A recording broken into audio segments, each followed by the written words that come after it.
सब ऐसे जुड़े हैं कि वो ट्रीटी तो अपनी जगह पर ठीक है, लेकिन ट्रीटी के बावजूद उनका निर्वाह करने के लिए जो सरकारी मशीनरी है, जिसकी जिम्मेदारी है, वह सरकारी मशीनरी सही ढंग से उसका निर्वाह नहीं कर रही है। यदि वह सही ढंग से निर्वाह करे तो कठिनाई ना हो। देखिए, इसमें मैं एक बात कहूंगा अपने सब मेहमानों की नजर, जिससे इस बहस को एक व्यापक वो मिलेगा आयाम। नेपाल के आम आदमी से हमको कभी शिकायत नहीं रही। ठीक बात है जी। हमने तिरुपति और पशुपति में कभी भेद भी नहीं किया। कामाख्या की एक पीठ वहां भी है, वह भी उतनी ही आदर की योग्य है जितनी हमारी असम में जो है वो है। मुश्किल वो है कि नेपाल अस्थिर राज्य हो गया, वह व्यवस्थाएं चरमरा गई, व्यवस्थाएं बची नहीं। कोई भी अस्थिर राज्य भारत विरोधी शक्तियों को ल्योर करने के लिए पर्याप्त होता है। नेपाल की शासन के पास अपनी शक्ति नहीं बची उतनी। राजशाही जिसका भारत के साथ बहुत आत्मीय रिश्ता था वो खत्म हो गई। अब जो जमीन बची वहां की, हम भूगोल को तो बदल नहीं सकते ना, तो जो जमीन है वो जमीन कोई भी इस्तेमाल कर सकता है। मेरी चिंता ये है वो जमीन का इस्तेमाल वो लोग कर सकते हैं जो नेपाल के नहीं हैं लेकिन भारत विरोधी हैं। नेपाल उतना सजग, उतना सक्षम आज मुझे नहीं दिखता कि वो यह व्यवस्था सुनिश्चित कर दे कि उसकी जमीन पर भारत विरोधी गतिविधियां संचालित नहीं होंगी। ये चिंता का विषय है। अरे कोई 2 मीटर पॉलिस्टर इधर से उधर ले गया, उसमें तो कभी रोक टोक रही नहीं। चाहे लखीमपुर खीरी से नेपाल चले जाइए, चाहे बिहार से चले जाइए, चाहे बहराइच से चले जाइए और चाहे उत्तराखंड से चले जाइए, कोई समस्या नहीं। 10-20 लोग आते जाओ और रात बरात में, वो भी समस्या नहीं। समस्या वहां पर है कि जब आतंकी समूह उस धरती का इस्तेमाल अपने हितों के लिए करने लगे तब समस्या। वहां से जो प्लेन हाईजैक हुआ, वो प्लेन में नेपाल के लोगों ने तो हाईजैक नहीं किया ना। इस बात को मुझे लग रहा है कि फोकस में रखना होगा, हमको देखना होगा कि किन लोगों ने हाईजैक किया। उनको जमीन नेपाल की रास आई ना, चूंकि वहां व्यवस्थाएं नहीं। हम कल आपको दिखाएंगे कि त्रिभुवन एयरपोर्ट की स्थिति क्या है। त्रिभुवन एयरपोर्ट की स्थिति यह है जो गाजीपुर के बस अड्डे की स्थिति है, वो है त्रिभुवन इंटरनेशनल एयरपोर्ट की स्थिति। आए जाए आदमी, चाहे बकरी ले जाए साथ में, चाहे गाय ले जाए, वहां कोई कुछ सुनने वाला नहीं, स्कैनर तक नहीं है, मेटल डिटेक्टर तक नहीं। तो ये खतरा तो है ना, इसलिए वहां व्यवस्थाएं दुरुस्त ना हो तो हमको चिंता होगी। तो हम क्या कर सकते हैं? हम पूरे नेपाल में तो व्यवस्था दुरुस्त करने का अभियान चला नहीं सकते। हम इतना कर सकते हैं कि अपनी सीमा में जब कोई दाखिल हो नेपाल से, तो कम से कम उसकी थॉरो चेकिंग तो हो जाए, ये तो हो जाए, उसका आइडेंटिफिकेशन तो समझ में आए, कौन आदमी है, क्यों जाना चाहता है, ये तो समझ में आए। ये इसलिए ये बहस उठाई आज, अन्यथा इस बहस को उठाने की जरूरत ही नहीं थी। नेपाल और भारत के संबंधों की समझ है हमको, लेकिन मैं फिर दोहराऊं, नेपाल के आम व्यक्ति से दिक्कत नहीं।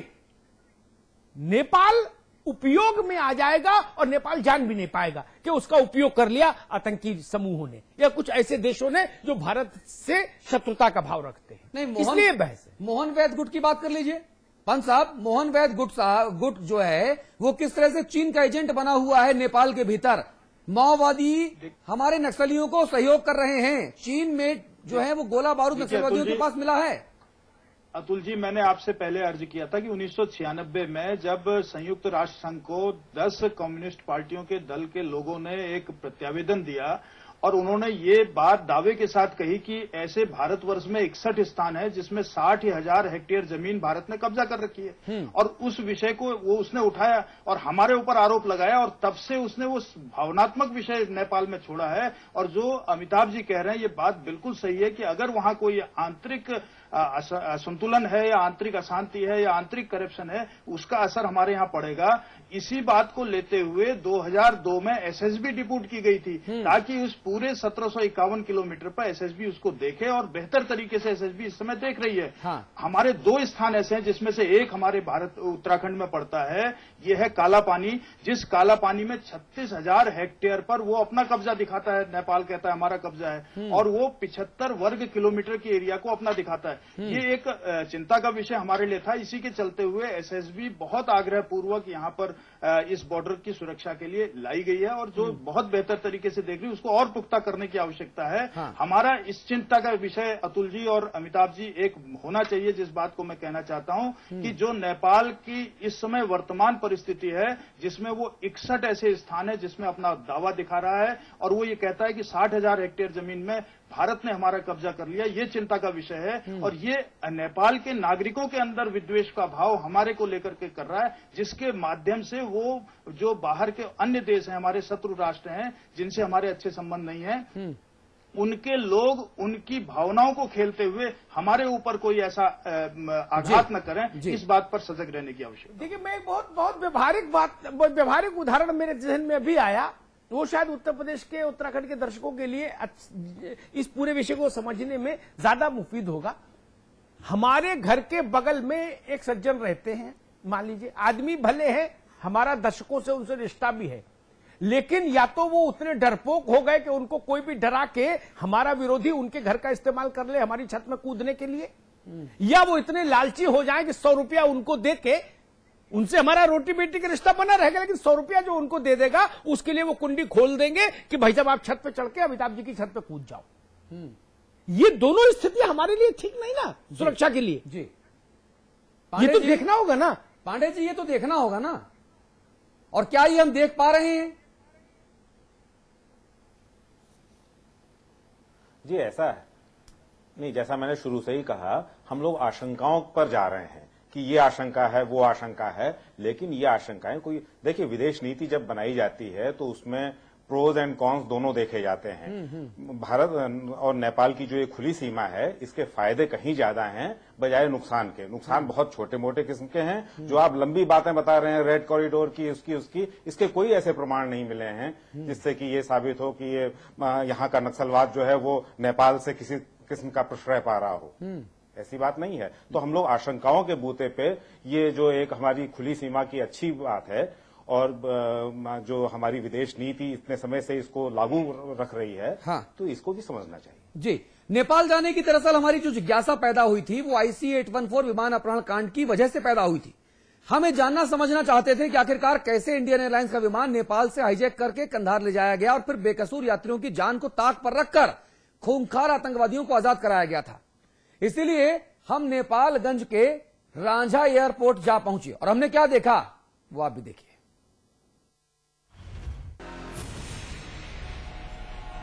नेपाल का हमारा सफर अभी थमा नहीं था। हम भीतर ही भीतर आतंकित थे, गुस्से में भी थे। बार बार मन में सवाल यही कौंध रहा था कि आखिर वो कौन सी मजबूरी है कि भारत विरोधी तमाम गतिविधियों के बावजूद भी भारत नेपाल सीमा को खुला रखा गया है।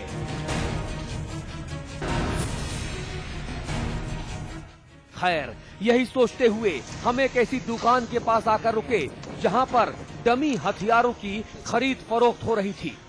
हमने सोचा कि चलो कुछ हथियार लेकर नेपालगंज में घूमते हैं और ये देखते हैं कि कोई सुरक्षाकर्मी हमको रोकता है या नहीं। हमने एक 8 राउंड वाली ऑटोमेटिक पिस्टल और एक SLR मिनी की डमी खरीदी। आप देख सकते हैं, हम नेपालगंज गए। नेपालगंज के हवाई अड्डे के पास से हमने ये खरीदा।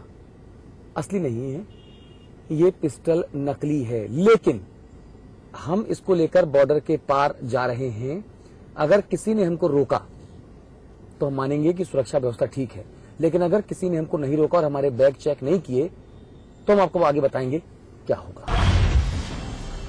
इसके बाद हम दोबारा चल पड़े नेपालगंज हवाई अड्डे की तरफ।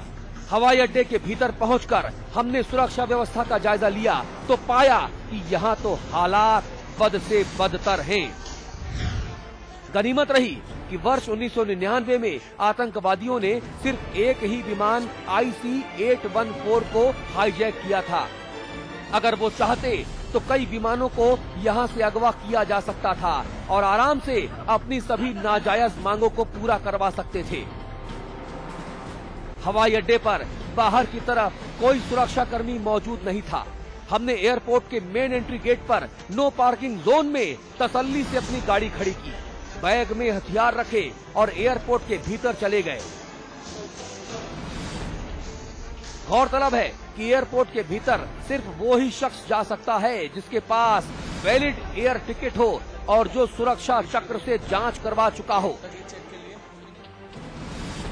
हम आधे घंटे तक हवाई अड्डे के भीतर घूमते रहे, लेकिन किसी ने न हमको रोका टोका और न ही हमसे कुछ पूछताछ की। इस वक्त हम नेपाल में खड़े हैं। नेपालगंज का एयरपोर्ट इस वक्त आप मेरे पीछे देख पा रहे हैं। हम यहाँ क्यों खड़े हैं? महत्वपूर्ण ये है, ये समझना है कि हम यहाँ पर इसलिए खड़े हैं, आपको ये समझाने के लिए खड़े हैं कि किस तरह से मित्र देश नेपाल का इस्तेमाल अपराधी अपने हिसाब से भारत देश को नुकसान पहुंचाने के लिए कर रहे हैं। बहुत महत्वपूर्ण है समझना कि आखिरकार क्या कर रही है उत्तर प्रदेश की सरकार, क्या कर रही है केंद्र की सरकार, क्यों आतंकवादियों का बेरोक टोक नेपाल और भारत की सीमा के आर पार आना जाना लगा हुआ है। चलिए मेरे साथ, मैं बताऊंगा आपको कि कैसे जो आतंकवादी हैं, जो हवाला कारोबारी हैं, जो भ्रष्टाचारी हैं, वो बॉर्डर को आसानी से यहां से वहां आते जाते हैं और केंद्र और राज्य सरकार को लग रहा है चूना। और तो और हमको पूरे हवाई अड्डे में कोई भी स्कैनर तक नहीं दिखा। सुरक्षा के नाम पर सिर्फ खाना पूर्ति की जा रही थी। हैरान परेशान होकर जब हमने वहां डंडा लेकर खड़े एक सुरक्षा कर्मी नंदी राम खड़का से पूछा तो उसने वही कहा जिसकी हमको उम्मीद थी। स्कैनर कर लग गया क्या? लगेज के लिए, लगेज चेक के लिए अभी नहीं लगा? नहीं, मैनुअल सर्च है। पर स्कैनर तो सुना था इधर, बोला था हम लोगों ने पिछली बार जब काठमांडू गए थे तो सरकार में किसी से बात हुई थी, बोले जल्दी से लगने वाला है, अभी नहीं लगा है, अभी मैनुअल सर्च करना है। बाप रे बाप, सुरक्षा व्यवस्था के साथ बलात्कार हो रहा था एयरपोर्ट पर। राम भरोसे चल रहा था यहाँ पर सब कुछ। हमने फिर से अपना सर पकड़ लिया। ऐसे मित्र देश से तो इसका शत्रु देश बन जाना ही बेहतर है। कम से कम हम खबरदार तो रहते। इसी दौरान हमें इटली से आए कुछ सैलानी दिखे जो हमारी तरह से ही सुरक्षा इंतजामों को लेकर भौचक्के थे। Italy. But now from Kathmandu. Okay, so you landed at the Nepalganj airport. Yeah. Is there any scanner on the airport to check the luggage or? No, any scanner. There's any scanner. There is no scanner. Yeah. So what do you suggest? Suppose, what do you suggest? There should be a scanner on the airport to check the luggage or not? I think that it's better to have a scanner if there's the danger of terroristic group. Yeah, but I don't know the situation in Nepal and in India now. See, if some terrorist takes flight from here, Yeah. and takes the arms and ammunition from this airport and hijack the plane, Yeah. that is there, that can be happen. Yeah, sure. And so it's better have a scanner. Now I'm coming from Kathmandu. So you landed in Nepalganj. Yes, Okay. sir. Is there any scanner on the airport when you landed here? No, there isn't a scanner. So what do you say? What do you suggest? But I think that should be a scanner because for security is better because come si dice terrorismo? Because terrorist group could be a dangerous thing. So if you compare the security Have you ever been to India? I've never been in India. You've been to India. So how do you compare the security of the Indian airports and the Nepal airports? You please, because you have the microphone. I've never been in India, and I don't know. He's been to India. What about your country and this airport? what the you What know is the difference what of the the difference security? Between my from it, great difference, very great difference, enormous difference, because in Italy there are different scanner before the airplane, and here there's nothing. Don't you scare to to be in this place without security and such lapses in security? Suppose you're flying from here and there is no security check on the airport, and any terrorist group takes any ammunition in the plane and